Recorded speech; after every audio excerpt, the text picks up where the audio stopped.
In a sudden group of changes, the Disney company has announced that the head of cruise lines will now be the head of Disneyland Resort, with the head of Disneyland Resort moving to some new segment that covers events. Let's talk about all these moves here on That Park Place. Hello, I am Jonas J. Campbell, an investigative reporter for That Park Place, and here with me is Disneyland man, Mr. VashSky. He's a land man, a Disneyland man. You doing all right? Yes, the land man, the Disneyland man. That is absolutely for sure. This is my home resort, home park, so I know quite a bit about it, and especially at the upper echelons, that being the Disneyland Resort Park President. It's a very interesting position because, man, has it had a lot of turnover over the past, I would say, 20 years. But really, in the past 7 or 8, it's been quite a bit. We'll get into all of that, I'm sure. Yeah, absolutely. So first of all, let's start with the job that is not changing.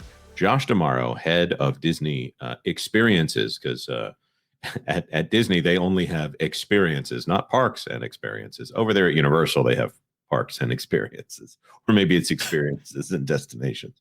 I'm tired of these things all being called experiences. I feel like it's so euphemistic. Anyways, there's Josh D'Amaro, possibly the next CEO of the Disney company. The longer this goes on, probably not likely. We're not here to talk about him, except that he probably is the person in charge of all these changes. I do happen to wonder if James Gorman, who is head of the succession process at Disney, he's on the board. He's part of the committee that's getting to decide who the next CEO of the company is.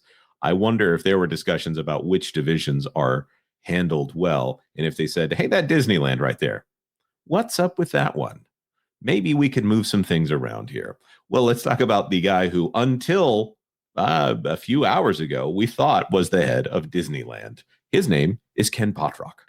Disney Experiences announces key leadership appointments. Disney Experiences chairman Josh D'Amaro today announced several appointments for members of his executive team, including a newly created role to oversee major events integration and new heads for Disneyland Resort, Disney Signature Experiences, and Shanghai Disney Resort. The announcement comes as Disney Experiences has embarked on ambitious expansion plans for its cruise line business and at theme parks around the world. We have a deep bench of globally minded blah, blah, blah. It's the same kind of generic stuff you get in any kind of announcement like this. I hope the people who he's talking about take it to heart in this corporate boilerplate speech. But let's get to the actual announcements. Ken Potrock, a 30-year Disney veteran, will take on the newly created role of president, the Walt Disney Company Major Events Integration. He is essentially out of the playing field for what we want to talk about today. But before we knock that out, Vash, what are your thoughts on Ken Potrock? I like Ken. I really do. As a person, right? As somebody who I've met before in the past, Ron from Follow the Bradley's Fun was actually on T3PO last night and talking about it. And he echoed a lot of my same sentiments regarding him as a person. Very nice, very personable. I love his humble background. I love his ascension within the Walt Disney Company itself. And I got to be fair to him. He got a raw deal, okay? Like, yes. Really, really bad. Previously to Ken Potrock here, you had, I believe, Rebecca Campbell, if I'm not mistaken. And she was only Disneyland Park president for like a split second, which was really interesting because previously, the previous Disneyland Resort Park president was in the role before Rebecca Campbell was. Do you know who that was? What an interesting name there. Meow Wolf? Yes. That's a Meow real Wolf. name? That would be the company that she went to after okay. Disney. Okay, I was like, what in the world? I think I would have remembered if there was a person in charge of Disneyland named Meow. No, this is Rebecca Campbell here. No relation, by the way. Just very, very briefly, she was the park president. But before her was actually Josh D'Amaro himself. I thought that's where this was going. Okay. Right. And then before him was Michael Calaglazir. Then before him was George Kalogridis.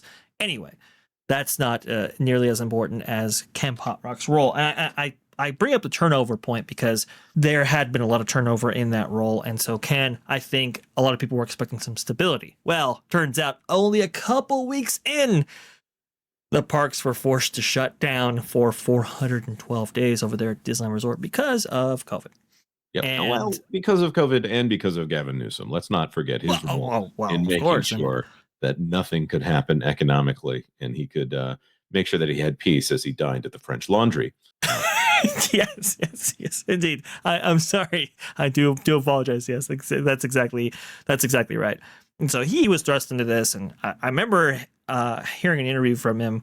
He was being told, I believe, by Michael himself. He was being told that, hey, you know what? This is going to be the best role that you can possibly have in Disneyland Resort. This is going to be awesome. It's going to be a smooth job there. It's a cakewalk. You're going to be just fine. And then now he has to deal with, a large closure that has never been seen in the company's history. And then obviously later on, the company was forced to fire tens of thousands of cast members and employees at the parks division itself. And so when the parks finally are able to open, and that was, I think, April 30th, if I'm not mistaken, of 2021. Well, then finally, we can get this operation going. But remember, there was a huge amount of work that had to be done in order to get the parks prepared, and they had to rehire like mad, fill ranks wherever they could, because even the people who did come back, which now we know only about half of them actually did, they didn't come back all at once. So he had a monstrous role in getting the parks up and running again and getting them operational. And then he was also in charge of the Disneyland Forward project in terms of relations with the city itself. And I will give him that as well. He did an excellent job. If you're looking at Michael Calaglazier and how he handled the city, that didn't go all that well. So I think he was an improvement in that respect as well. Yeah, there are a couple of things. One, I need to issue a point of clarity here. It was not Gavin Newsom was the one who caused Disneyland to be shut down, but I did forget that it was Bob Iger who requested that Gavin Newsom shut down Disneyland. Not while he was the CEO, by the way. He did that on behalf of the CEO at the time, Bob Chapek. So when Bob Chapek found that he did that, I think he was pretty angry here. That was one of many overridings that Bob Iger did here. So a couple of things that you can jump in here however you like. So we have all of the things that they did post-pandemic at Disneyland. That would have been under him and Josh D'Amaro, Bob Chapek, and Bob Iger. Yes. His claims to fame are that he secured the approval of Disneyland Forward, which is, as we're understanding it now, actually California Adventure Forward. That's okay. It's just it was marketed as Disneyland Forward. That's a fair point. Yeah. He also oversaw the opening of Avengers Campus, the reimagining of Pixar Place Hotel, the expansion of the downtown Disney district, the expansion of California Adventure, and also part of the announcement of 2 new attractions coming to Avengers Campus, inspired by Avatar and Coco. And he'll report to Josh D'Amaro and to Jimmy Pitaro going forward. Whoa! You're forgetting San Francisco and Mickey's Toontown with Mickey Mouse Runaway Railway. How can you forget those projects? You're absolutely correct, and I've put them under the expansion of Disney's California Adventure. Here, somebody always harshes me on whether or not I put the apostrophe on Disney's or Disney. It's been both, so I'm not worried about it. Yes, you're right and you're wrong, depending on when time you're actually talking about. But when going over that list brought up by Jonas right there, you can see, not all of those expansions and all of those additions to Disneyland Resort have been universally well received. I'll put it that way. And even the ones that were, they've had problems in the long term here. So that's not great. I have heard, too, that he was actually opposed to the Splash Mountain reimagining. That's I would be, too, if I was him and I had any sense whatsoever. Of course. So that's a little interesting little tidbit right there.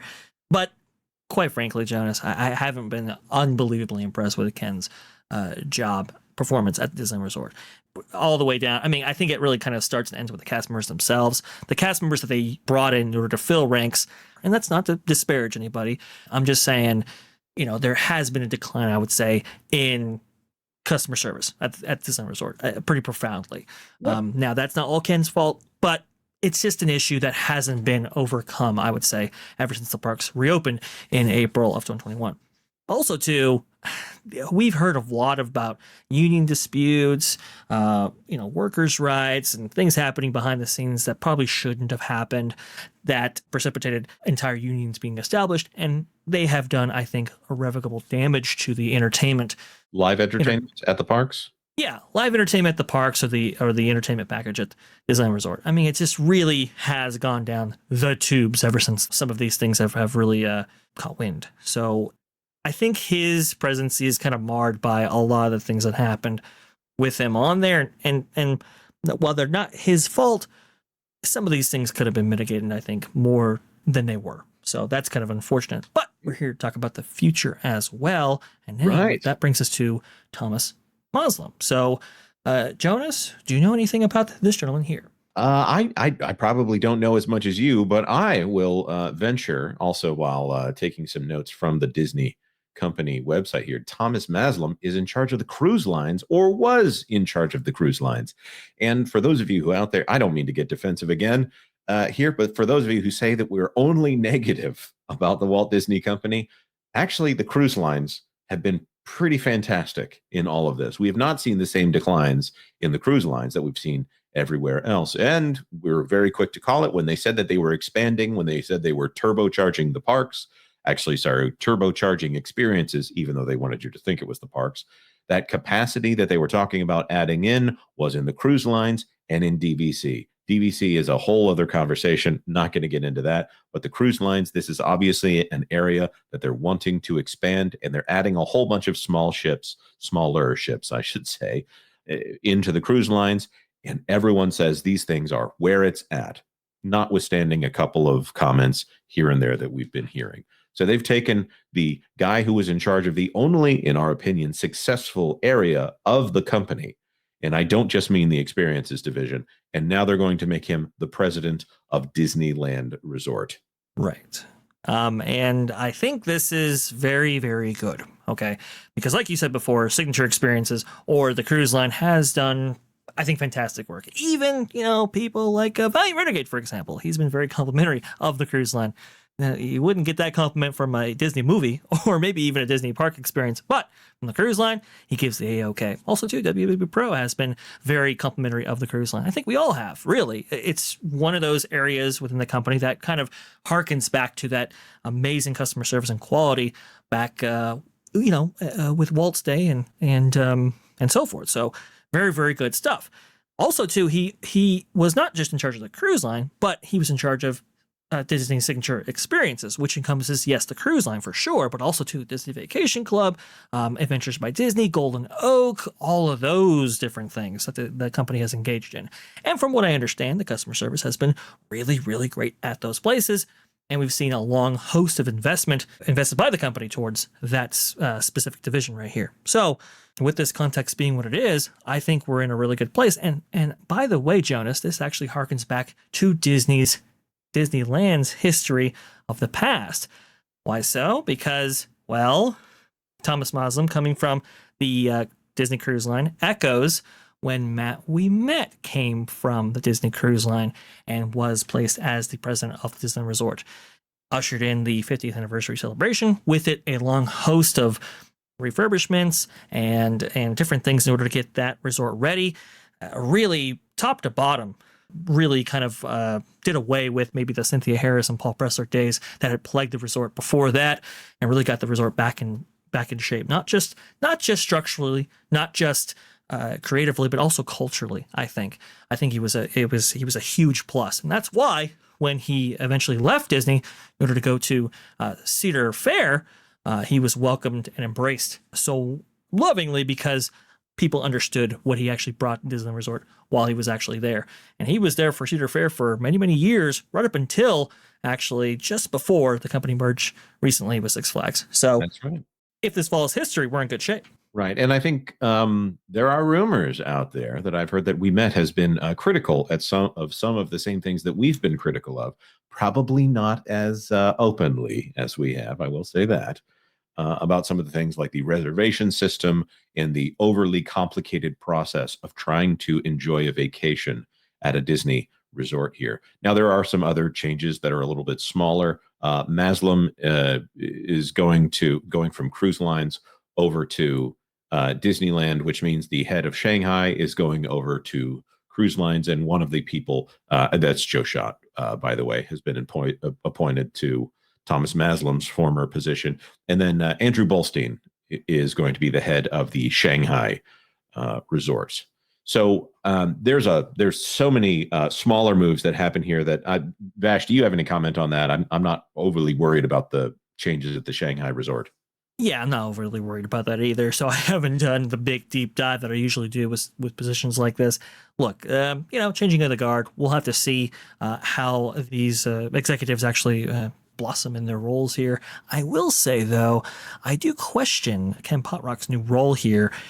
Apparently, he's going to be overseeing shows and events related to something like the 2020 Olympics, if I'm not mistaken, and also overseeing maybe perhaps the company's response when it comes to the 250th anniversary of the country. Do we know anything about that? Do we have any further insight? We don't really know, although if we pair this with a completely different rumor, or I shouldn't say rumor, a congressman from the LA area, Ro Khanna, indicated that he had had a talk with Bob Iger about running for LA mayor. Obviously, the Los Angeles Olympics is in 2028. It wouldn't be bad if Disney was able to integrate. This is one moment, however, where I think some of Disney's statements on earnings calls might come back to haunt them a little bit. Because, hey, Vash, what did Hugh Johnston say about the Paris Olympics effect on Disneyland Paris?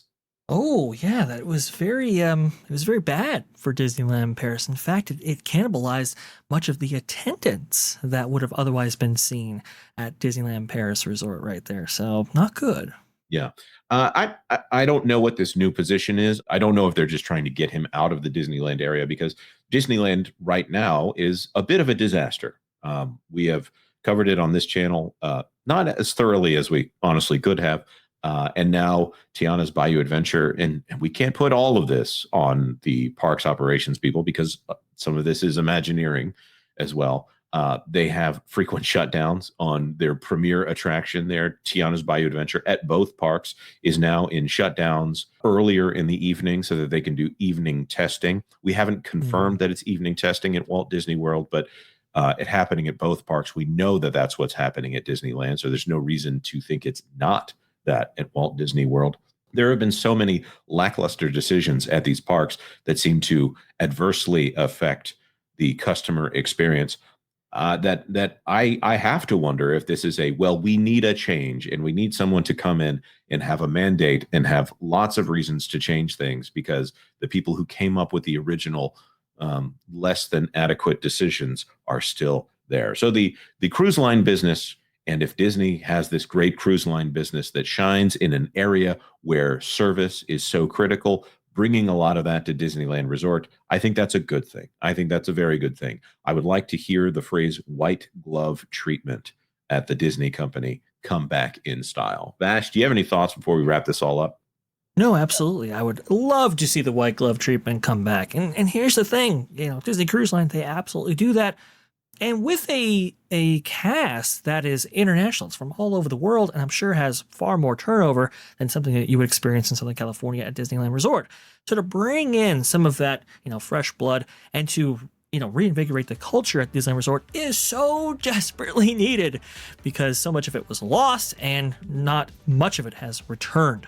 And it was already going down before Ken Potrock showed up. So I think the future for Disneyland Resort is actually a bright one. And, Disneyland Forward helps with that as well. That's good. That's good. I trust your opinion, Vash.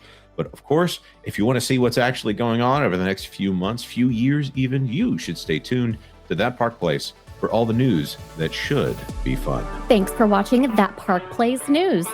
For more information, consider checking out www.thatparkplace.com.